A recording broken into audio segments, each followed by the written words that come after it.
Welcome to the Banker Lamp. Please enjoy the video. In this video, I will explain how to make delicious muffin bread. First, let's gather our essential ingredients.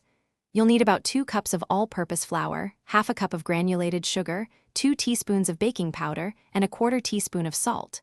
For the wet components, prepare 1 large egg, 3/4 of a cup of milk, and 1/3 of a cup of melted unsalted butter. Combining these properly is the first step to a perfect batch. Now, let's talk about mixing and adding those wonderful flavors. It's crucial not to overmix your batter. Just stir until the dry ingredients are barely moistened. Overmixing can lead to tough muffins. This is also the perfect time to gently fold in about 1 cup of your favorite additions, whether it's fresh blueberries, chocolate chips, or chopped walnuts. Remember to fill your muffin liners approximately 2/3 full to allow for a beautiful rise. Getting the baking just right is key to golden, fluffy muffin bread. First, preheat your oven to 375 degrees Fahrenheit. This ensures an even bake from the start.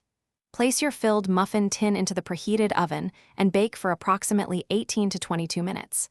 You'll know they're perfectly done when they're golden brown and a toothpick inserted into the center of a muffin comes out completely clean. After baking, proper cooling and storage are essential for maintaining freshness. Allow your delicious muffin bread to cool in the muffin pan for about 5 minutes. This helps them firm up before you move them. Then, carefully transfer them to a wire rack to cool completely. This prevents any condensation from making the bottoms soggy. Once fully cooled, store your muffin bread in an airtight container at room temperature for up to 3 days. Thanks for watching. If this was helpful, leave a like and consider subscribing. See you next time.